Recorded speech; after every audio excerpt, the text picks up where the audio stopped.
Hi everyone, I hope all of you are doing good. I can see that all of you are doing amazingly well. You know why? Because I've seen your creativity on Facebook and on social media, that you've been painting, you've been cooking, you've been doing music, you have been gardening, you have been dancing, and all kinds of things. And I'm so proud of each one of you. Sometimes I think if I'm really that good, sometimes when I look at your creativity and I say, oh my God, this friend of mine is so talented. Am I good enough? You know what? Actually, I really want to tell this to you. All of you are amazing. You're the best. And that is why I love you so much. I'm sending you lots of virtual kisses and hugs to all of you. Stay happy and stay safe. Now, when I say safe, what I mean to say is that we as responsible citizens have to listen to the government. We have to obey the government rules. And how do we do that? At this moment, during this really virulent time when the coronavirus is upon us, this pandemic situation, we have to listen to the government. And what's the government telling us? Maintain social distance, stay at home, wear your mask if you're going out, and don't rush to the market as if it's the end of the world. The government is getting us everything right at our doorsteps. Right at our doorsteps. You want the vegetables, you want the fish, you want whatever, the meat and the eggs and everything is there. Let us be patient and let us maintain the social distance. Let us listen to the government.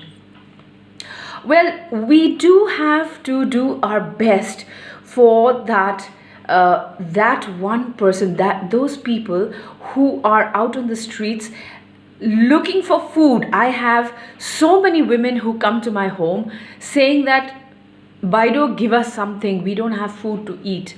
And I'm helpless. I give away what I have, the rice that I have, I give that to them. Or maybe I buy it the previous day and I keep it for them so that I can give them small packets of food. And I think all of us are doing this. I love seeing, I know there are people who are critical about people putting up pictures, but then it's very heartening when I see pictures of people giving away things, giving away their money to the government and directly to the people as well. It is really heartening to see that. It's a lovely dream which is coming true, that I can see people who are giving away their things at this time of crisis. And what are we humans for if we don't stand by another human? It is absolutely a humanitarian act that we need to stand by another human during this pandemic situation. Now, talking about going back to reading, I hope all of you are reading.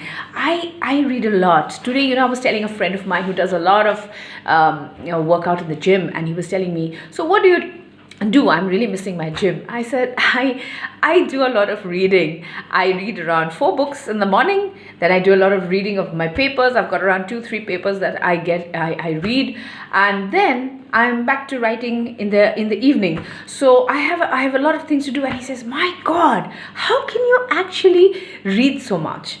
If you get into the habit of reading, for my young people out there, if you read, what happens to you? You create word power.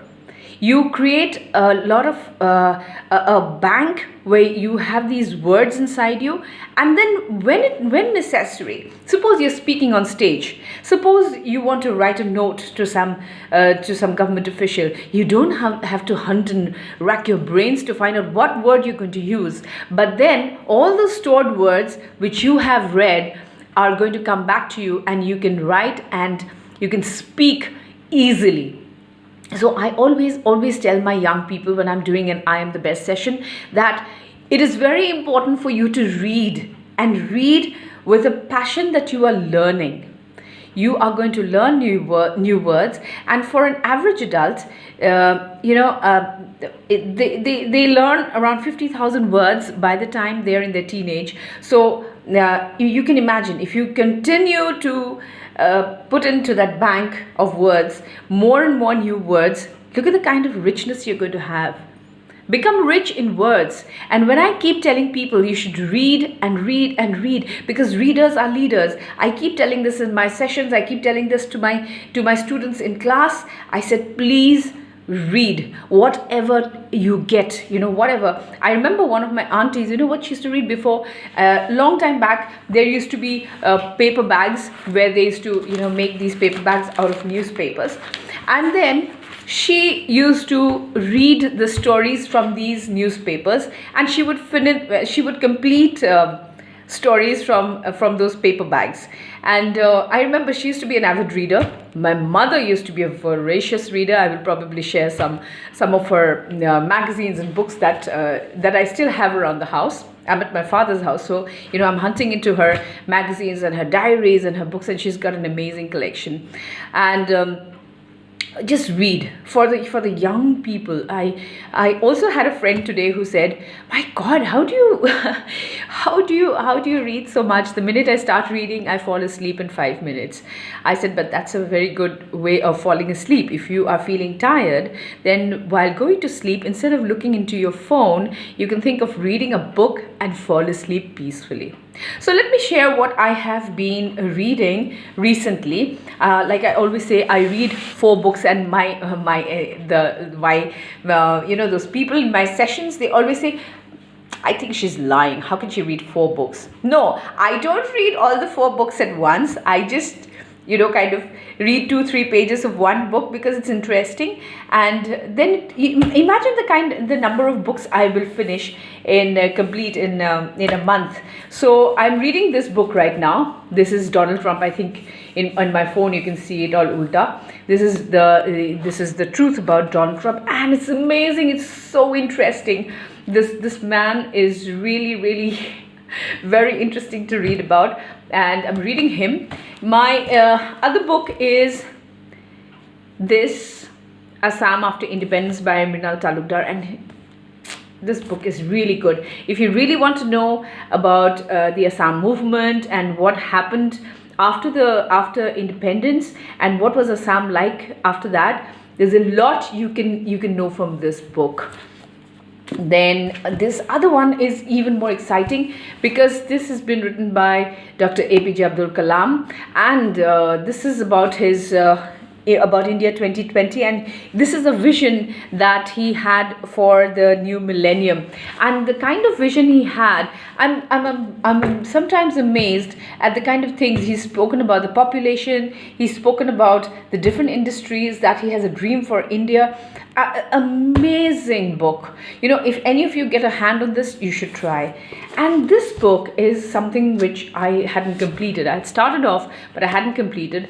And this is about why I killed the Mahatma, and this is like a very interesting chronicle because it speaks about Nathuram Godse and his version of why he thought that the Mahatma was wrong in many ways. So if some of you want to read this book, it is very, very interesting.